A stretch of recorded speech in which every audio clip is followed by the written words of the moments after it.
Through faith sharing, collaboration, and collective giving, the Women's Giving Circle seeks to promote philanthropy that glorifies God, empowers women, and compels action.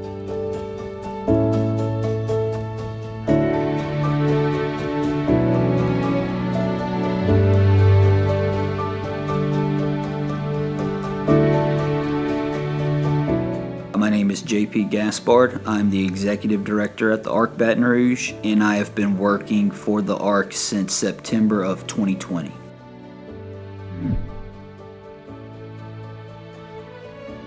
To provide men, women, and children that have developmental disabilities and intellectual disabilities in their family, providing them service through advocacy and just trying to help them have a more fulfilling life like you and I.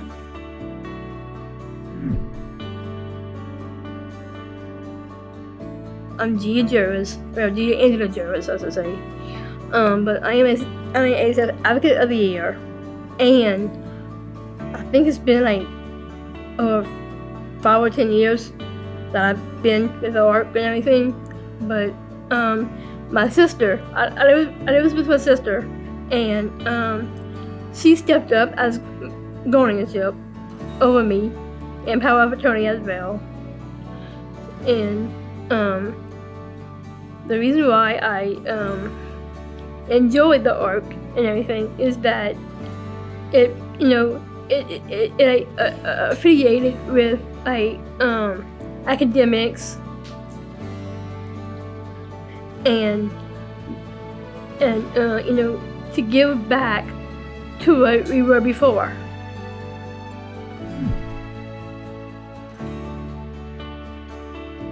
This grant from the Women's Giving Circle has been such a blessing to the ARC Baton Rouge. We used the funds to purchase 2 new vehicles for the agency.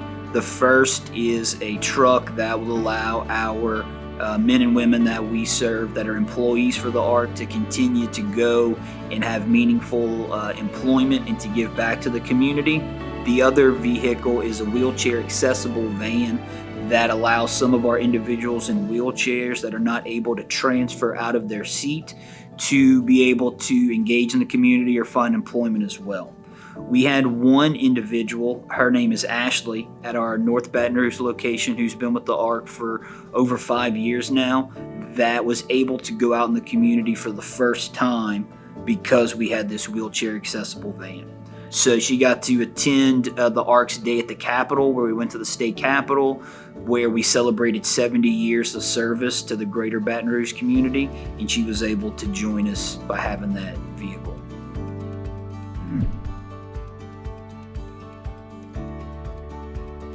I would just like to thank the women that's a part of the Women's Giving Circle for selecting the ARC this year and really giving us the chance to talk about what our mission is and to give us the ability to go out and put God's work in the forefront for them to see by helping these men and women through the different activities that we talked about: employment, volunteering, or just enjoying a day out in the community with their friends. So we are extremely grateful at the ARC Baton Rouge for the Women's Giving Circle and the funds that they had given us this year. I'm Barbara Otten, the Executive Director of Alzheimer's Services of the Capital Area. I've been in my position for 16 years, but with the organization for 18 years. The Women's Giving Circle gift was so impactful because we're building a third Charlie's Place. Charlie's Place is a respite program, a day respite program that we run for Alzheimer's affected people. So we give the caregivers a break from caregiving and a purposeful day to those who have the disease. So being able to provide a third one in North Baton Rouge where it's very needed is tremendous. This will have tremendous impact on that neighborhood. It's amazing that, the caregivers, they will write us thank you notes and tell us that I got to go to Mass, or I got to go out, spend a day with my family somehow. I got to go grocery shopping. I got to go to the doctor myself. I'm refreshed enough to maintain that 24/7 care. So we allow the caregiver to keep their loved one at home longer. Residential care is very expensive. Not everybody can afford it. And so being able to keep your loved one at home where they want to age in place is very important to the whole family. So it's the fruits of Charlie's Place are many and touch each family in different ways. We're so appreciative that they even consider Charlie's Place one of their missions to help. $21,000 goes a long way for us, so it's a tremendous help, and we are so grateful that God has blessed us with this. Truly, it is a blessing, and we consider every donation a blessing. But when you get a $21,000 blessing, it does so much more for the community itself. My name is Linda Fjellcher. I'm the program coordinator for Joseph Homes. And Joseph Homes is a transitional shelter for homeless men recently released from prison that is operated by Catholic Charities. I've been in this position since the beginning, since Joseph Homes opened, and that was 34 years ago. I would guesstimate we have served and provided housing, temporary housing, and supportive services for about 1,400 gentlemen in the 34 years. We started with 7 single dwelling apartments, and now we have 14 single dwelling apartments. And each man stays with us anywhere from 3 to 6 months up to a year, but no longer than a year. My name's John Devine. I was incarcerated for 20 years. Classification office at the prison I was at mentioned it as an option when I said I didn't have anywhere to go.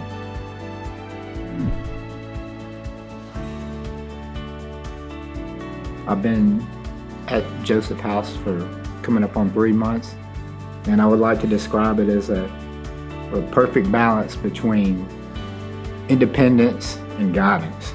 Like establishing my own independence because I'm so used to being told what to do, when to do it, how to do it, and also having the guidance for how do I do this. We're very excited about being awarded this grant because a component we would like to start with the program, and that's a mentoring program. And there are a lot of mentoring programs out there, but ours is going to have a little twist to it. We're going to enlist and recruit some of our successful former clients to be able to reach out to our current clients. They've lived reentry. They know the challenges. They know the pitfalls. They know, what they are encountering as, someone recently released from prison. So when we recruit our former residents, we'll be able to, offer them some training and then a small stipend as they walk with the current residents as they go through reentry.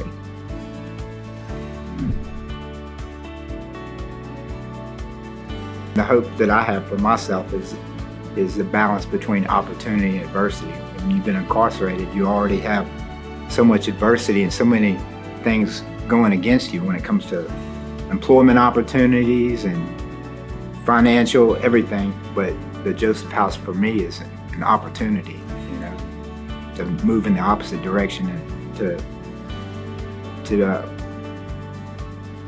beat adversity. You've got so much life behind you. You've got more yesterdays than you do tomorrow, so now it's time to make the time that you have count.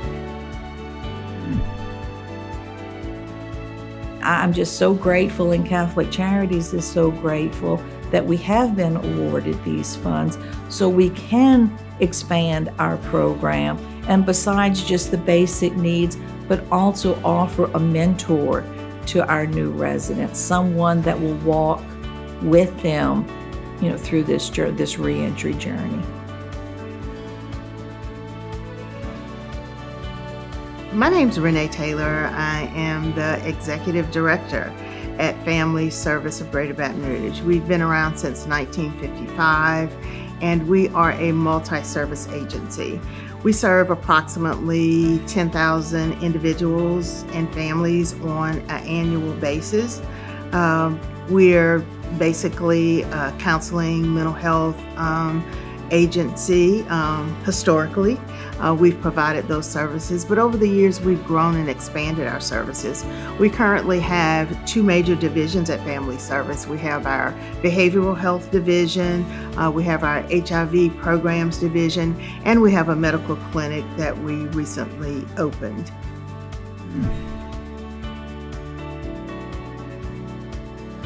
First, let me say that it is our responsibility as children of God to help people. And the Family Safe Haven at Family Service of Greater Baton Rouge is so critical to help victims of domestic violence. Usually, victims leave the domestic violence situation with nothing. They are not usually familiar with community resources and just don't know where to turn, where to go, trying to figure out how they're going to make it, how they're going to provide for their children. So the Family Safe Haven is important as one. The goal of the Safe Haven is to reduce the trauma that victims have endured in domestic violence situations. We start the healing process for them by providing counseling and treatment so that they can recover from the trauma related to the domestic violence situation. So it's healing and it's hope, and it's helping them start their lives all over and providing safety for them. Safety is the primary issue for the services that we provide. You see families when they have nothing and need so many services and resources. So to see them after they've received the services, after they have started taking advantage of the resources, to see them live in a safe environment, to see them thrive, to see them become a happy family, a family that is overcome or overcoming the trauma that they've endured, and just to see them self-sustaining in a healthier life.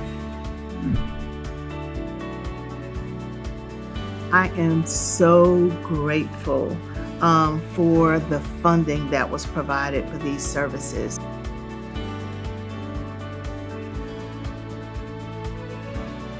My name is Mimi Garcio, and I'm the Director of Development at St. Lillian Academy. And St. Lillian Academy is a small nonprofit school for kids with communication and learning challenges. So our main population is kids with Down syndrome, cerebral palsy, autism, developmental delays, and so much more. And we serve children ages 5 through 21, so it's quite a population that we serve. And we are a school, but we also have in-house therapy services, so it's a one-stop shop for families. It's really an incredible resource, and there's nothing quite like it in Baton Rouge to serve that age range, to have those therapy services in-house. So we're just growing, and we've recently combined with Hope Academy of Baton Rouge, and we're all moving to Government Street this summer, so it's a great time of growth and transition for the school. At St. Lillian Academy, we were founded on the Christian belief that all are created equal. So our kids with Down syndrome, autism, like I said, these are our examples of Christ every day. So this gift from the Women's Giving Circle is helping us build God's vision of the kingdom of God by addressing inequality and injustice, by offering dignity and creating hope through spreading of love and joy to these kids who need it the most.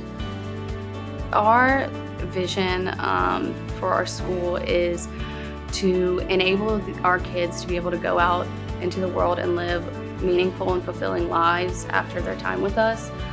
So I see it especially with the parents, just the peace of mind that they have, knowing that they can drop their kids off at a place where they're taken care of all day by teachers who love them.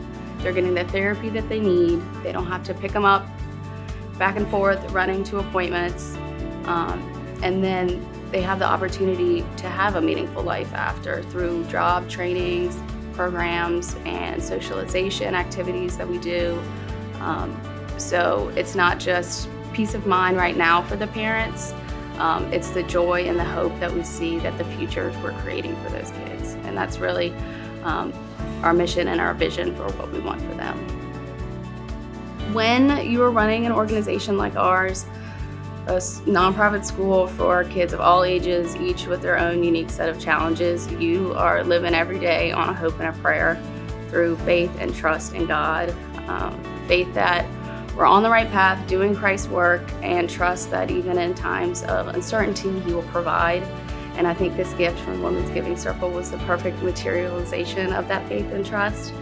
And this was my first experience with the Women's Giving Circle, and it was awe-inspiring. It seems like this gift really came out of the blue, and it was so inspiring to be surrounded by this group of people, and not just people, but faith-filled, purpose-driven women that are demonstrating faith in action. It was incredible to be a part of, and that gift was a little miracle, and I think it's those little miracles that get us through each and every day. So thank you from the bottom of our hearts.